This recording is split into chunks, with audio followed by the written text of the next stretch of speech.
Hey y'all, I'm the head librarian. My name is Mr. Mall, and you are watching Library Matters.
We've got a great episode for you this week.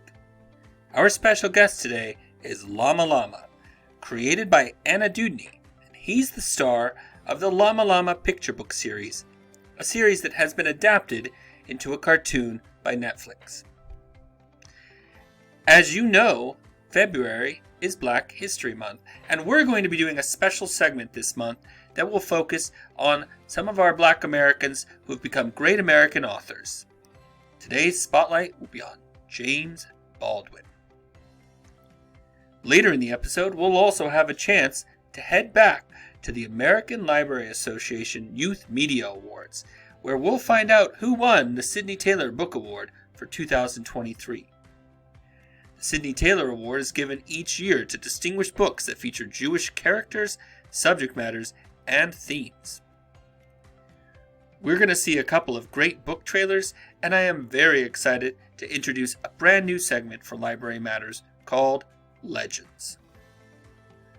With all that and more, let's start first by joining Llama Llama at Clear Creek Middle School, where we found him recently giving a speech to some distinguished characters from youth literature. It's a who's who of some of your favorite characters, so see who you can spot in the audience. Hi everybody. It's great to be here at Clear Creek Middle School today. It's great to see so many distinguished characters from the world of children's literature. As you know, I am Llama Llama, and I wear red pajamas. You might remember me from such classic books as Llama Llama Red Pajama, Llama Llama Yum Yum Yum, and Llama Llama Birthday Party, although I have been in many other books that you might not remember. I'm here today to tell you a little bit about my creator, Dewdney. Anna was born on December 25th, 1965. Pause for comments. She died on September 3rd, 2016. In 2005, she published her first book that she both wrote and illustrated, the already mentioned Llama Llama Red Pajama. I was pretty excited about that because it meant that now I got to be a person. And I got to get to know all of the wonderful people and children out there who got to know me and came to love my stories. Anna's books have been translated into more than 13 different languages, including Russian, Korean, Indonesian, and many more. Anna still has a few books that she wrote that haven't been published yet. They'll be published posthumously, which means after a person has died. They are called Llama Llama Loose Tooth Drama, and Everything Will Be Okay. I can't wait to read them. That's all I had to say today. Now we have time for questions. Does anyone have a question? Harry? Mr. Madeline? Anyone? Okay, maybe next time. Thanks again to Clear Creek Middle School for having me by today to tell you all about Dewdney. It's great to have you on as our special guest today, Llama Llama. I loved hearing what you had to say at Clear Creek. I could tell you really appreciated all she did, especially creating you. As I was listening to your speech, I couldn't help but wonder if you could share with us a little bit more about your origin story. Thanks for having me on, Mr. Mall. I've been a fan of Library Matters since the very first episode. I'm happy to talk more about myself. As you already know, my first book was called Llama Llama Red Pajama. The book was written in rhyme, probably because the title of the book rhymes, so it just made a lot of sense to keep it that way. What you might not know is that there is an actual dance called the Llama Llama, which existed a long time ago. It was invented by people of the Andes in South America, called the Aymara. There are 2.3 million Aymara still living in the countries of Argentina, Bolivia, Chile, and Peru today. They were subjects of the Inca in the 15th and 16th century, until the Inca were conquered by the Spanish in the 16th century. One interesting fact about me is that my pajamas are actually made from alpaca. There have been a lot of Llama Llama books over the years since Anna wrote and illustrated the first one in 2005. A lot of other characters have been introduced during that time, including my mom, Mama Llama, and some of my friends, like Gilroy Goat, his brother Billy Goat, Luna Giraffe, and Nellie New. In 2018, Netflix started airing my show, and we ended up making 2 seasons of that. Like I said, I'm really happy to be here today. I'm excited to learn a lot more about James Baldwin. I have heard of him and know that he has been called the voice of the civil rights movement, but I don't know much more about him. I'm also excited to see these book trailers and to find out what your new segment, Legends, is about. You're going to learn a lot more about that today, and even more about other topics, Llama Llama. But first, let's start the day with the Trivia of Books question of the week. Remember, to those of you watching out there, if you think you know the answer, follow your librarian's instructions for how to give it. Some places, it's okay to just shout it out, but at other places, you'll be expected to raise your hand and wait.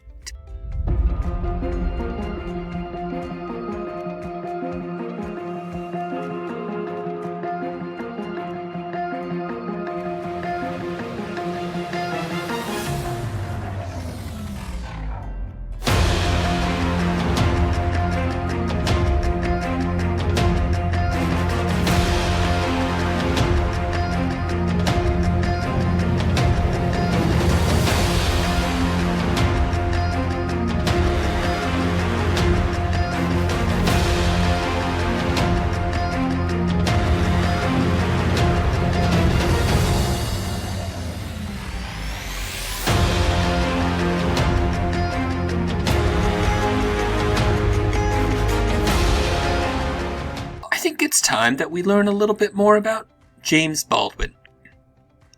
The following clip is taken from biography.com. Let's go ahead and watch. Novelist, playwright, poet, and essayist, James Baldwin emerged as the spokesman of the civil rights movement. James Baldwin is considered such a great author because he was so skilled at eloquently describing what it was like to be black in America. Born on August 2nd, 1924, in Harlem, New York, James Arthur Baldwin was a Pentecostal preacher at age 14, left the church 3 years later, and was already an accomplished writer. When disgusted by prejudice against African Americans, he left the United States and moved to Paris in 1948. James Baldwin earned a writing fellowship, and he used that money to buy a ticket and leave immediately for Paris.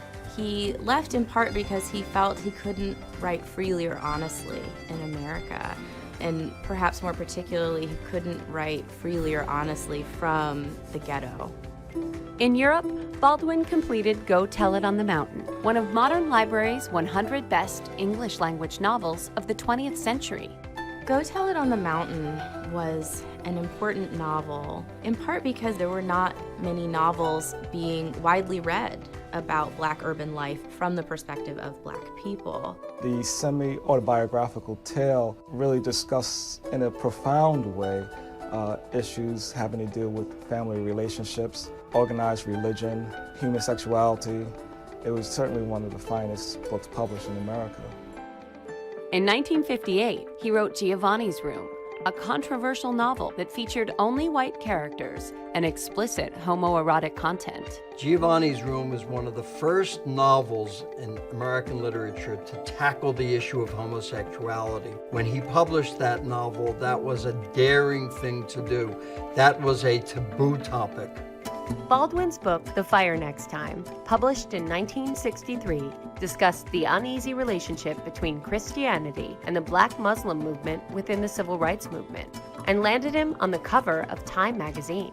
In 1963, he may well have been the most powerful and most compelling and most widely recognized literary voice in terms of his essays, in terms of his relatively popular fiction. He was the voice that was calling America's attention to the prejudice and the racism that persisted in society. It was the year of Dr. King's historic speech, the March on Washington. Everybody read The Fire Next Time. It was an angry outcry at the racism going on in the United States and the burgeoning civil rights movement. With the assassination of major civil rights leaders like Malcolm X and Martin Luther King, Baldwin returned to Europe, where he lived most of his adult life and continued to reflect the racial upheaval of America through his work. In addition to novels and essays, James Baldwin was a playwright. He wrote criticism. He even published some film criticism. He was what you might call a creative journalist. He looked into the Atlanta child murders late in his career and wrote a series of powerful essays about those. As a resident of France, Baldwin was given that country's highest honor, Commander of the Legion of Honor.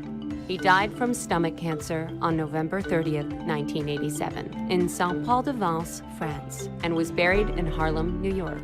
His writings had an enormous impact on American society. He reflected the times and remains a powerful source for an understanding of a vital period of our national history, the Civil Rights Movement, the most important moral crusade of the late 20th century. I'd like to shift gears for a moment and talk about the Sidney Taylor Book Award. As I mentioned at the beginning of the episode, the Sidney Taylor Book Award is given each year for outstanding books that authentically portray the Jewish experience. It has been given out since 1968, and the award is named after author Sidney Taylor. She was the creator of the All of a Kind series, which is about a Jewish family growing up on the Lower East Side of Manhattan in New York City in the early 20th century. In case you were wondering, if you go to Deep Creek, Damascus, you can actually find these books, some of them, in your school library. The Sidney Taylor Book Awards are presented in 3 categories, which are young readers, older readers, and teen readers. Today, we'll just be looking at the awards that won in the first 2. I introduce Michelle Margolis, President of the Association of Jewish Libraries, who will announce the Sidney Taylor Book Award.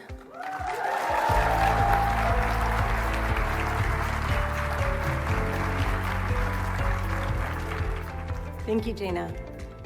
The Sidney Taylor Book Award is presented annually to outstanding books for children and teens that authentically portray the Jewish experience. Presented by the Association of Jewish Libraries, an ALA affiliate since 1968, the award encourages the publication and widespread use of quality Judaic literature. The committee selected 3 picture book honors. Afikomen, written by Tzipora Cohn, illustrated by Yara Eshet, and published by Groundwood Books. Hanukkah Upside Down, written by Alyssa Brent Weissman, illustrated by Omer Hoffman, and published by Abrams Books for Young Readers, an imprint of Abrams. Hidden Hope, How a Toy and a Hero Saved Lives During the Holocaust, written by Alyssa Boxer, illustrated by Amy June Bates, and published by Abrams Books for Young Readers, an imprint of Abrams. This year's Sidney Taylor Book Award winner for Picture Book is 2 New Years, written by Richard Ho, illustrated by Lynn Scurfield, and published by Chronicle Books. The committee selected 4 middle grade honor books. Don't Want to Be Your Monster, written by Deke Moulton, published by Tundra Books, an imprint of Tundra Book Group, a division of Random House Canada. The Jake Show, written by Joshua S. Levy, and published by Catherine Teagan Books, an imprint of HarperCollins Publishers.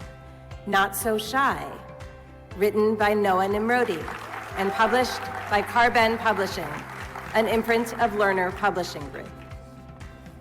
And A Sky Full of Song, written by Susan Lynn Meyer, and published by Union Square Kids, an imprint of Union Square and Company. The Sidney Taylor Book Award winner for middle grade is The Dubious Pranks of Shane D. Goodman, written by Mary Lowe and published by Arthur A. Levine, an imprint of Levine Carrito. Now, I'm sorry to say that we don't have any of this year's award winners in any of our school libraries. So, if any of them looked interesting to you, make sure you ask your librarian to see if you can have it added to your collection. You can also find these books at the county library, though, and I encourage you to seek them out there. I've already put many of them on hold, and I look forward to reading them. In fact, I already have 2 of them in hand.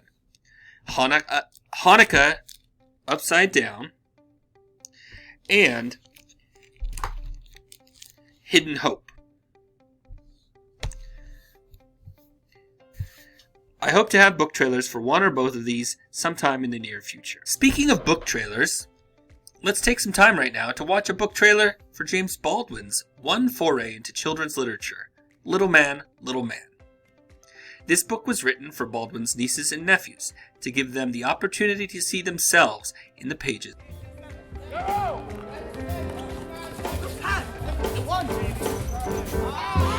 Music all up and down this street. TJ runs it every day. Soon as he get a little bit older, he going to jump the roofs.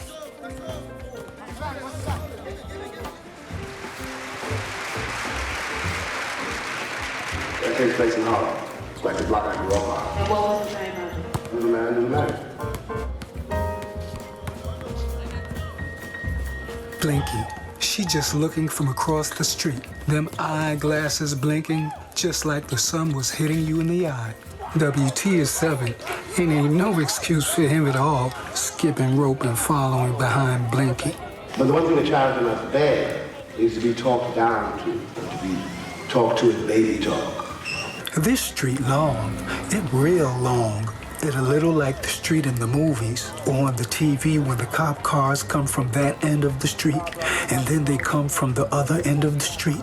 And the man they come to get, he in one of the houses or he on the fire escape or he on the roof. He's sweating and running and ducking, but he done for. He not going to get off this street alive. Into some trouble for your books? Did I run into trouble for my books? Yes. TJ real happy on Sunday mornings when his daddy be home all day and TJ and his mama and daddy all eat breakfast together in the kitchen. TJ's mama is the most beautiful woman in the world. I want you to be proud of your people, TJ's daddy always said. They boss people.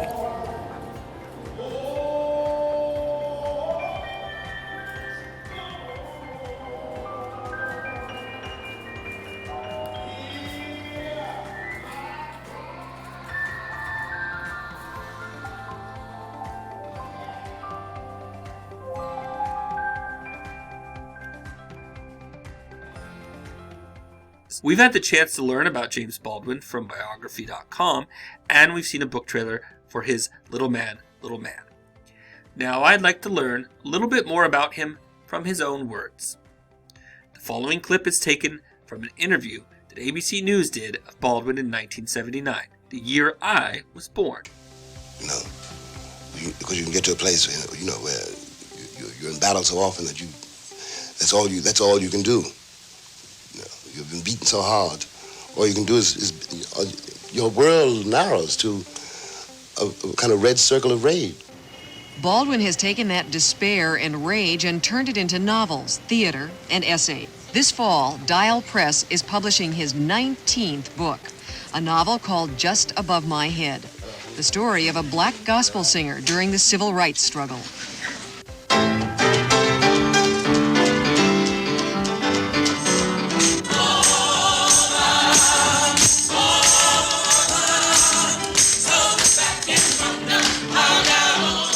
Gospel church is a theme running through much of Baldwin's work. His father was a minister, and Baldwin himself became a preacher at the age of 13. His play, The Amen Corner, shown in revival at Lincoln Center's Black Theater Festival, was drawn from his own experiences in the pulpit.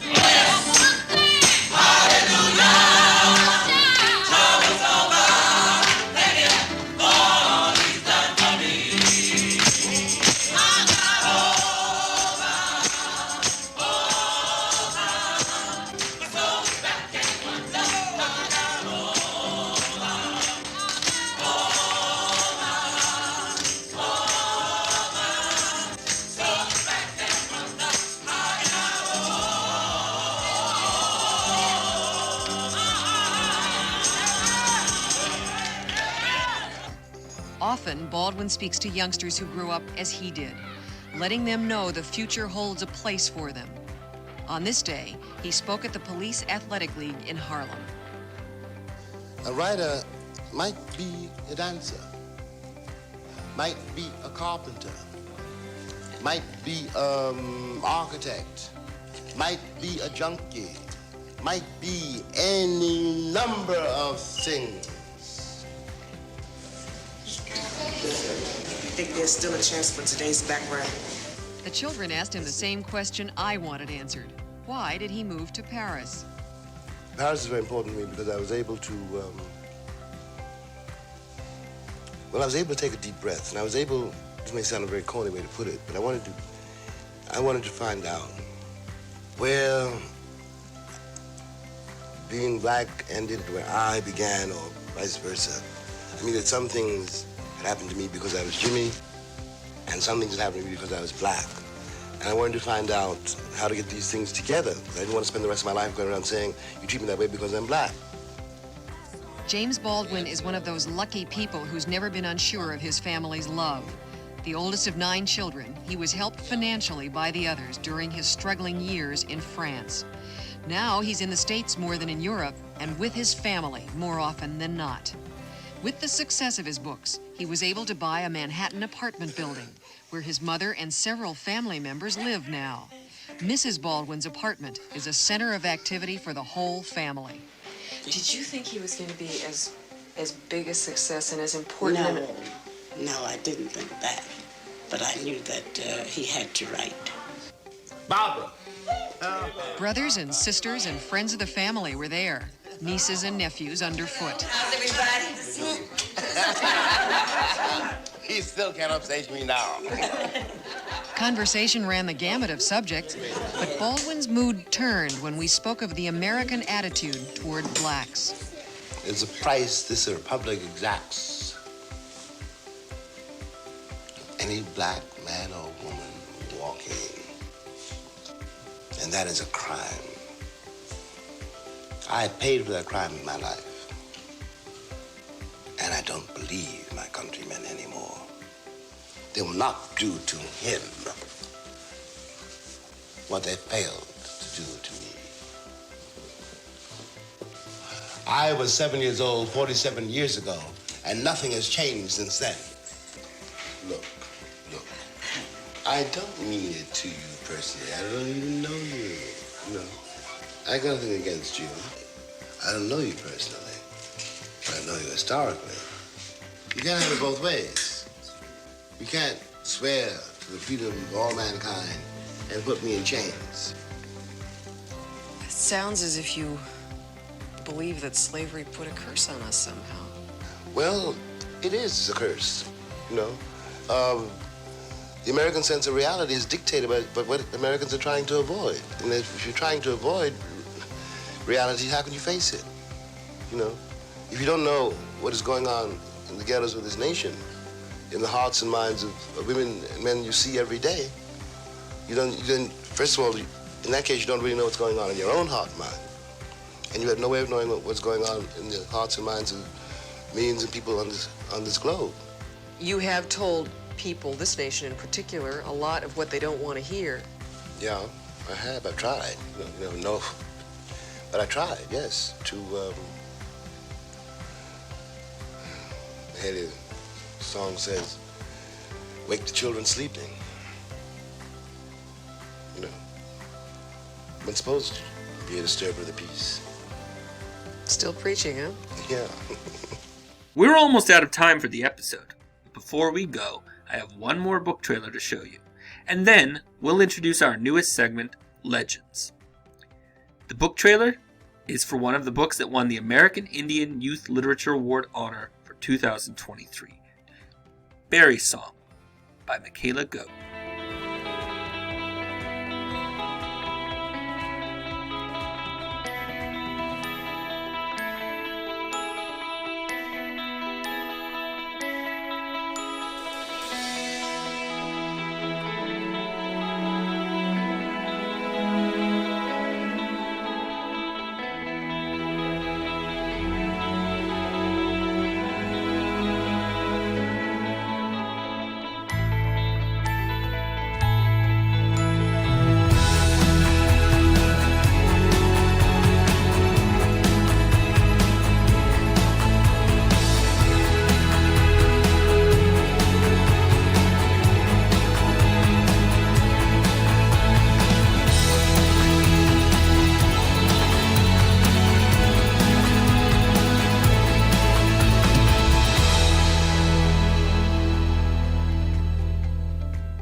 If you go to Hall or to Hogan Cedars, you can actually find Berry Song in your school library. Otherwise, talk to your librarian and see if it can be added to your collection. And now, for the moment that I know I've been waiting for, and maybe you have too. I'd like to introduce you to our newest segment here on Library Matters, Legends. Today's episode is called Best Shot.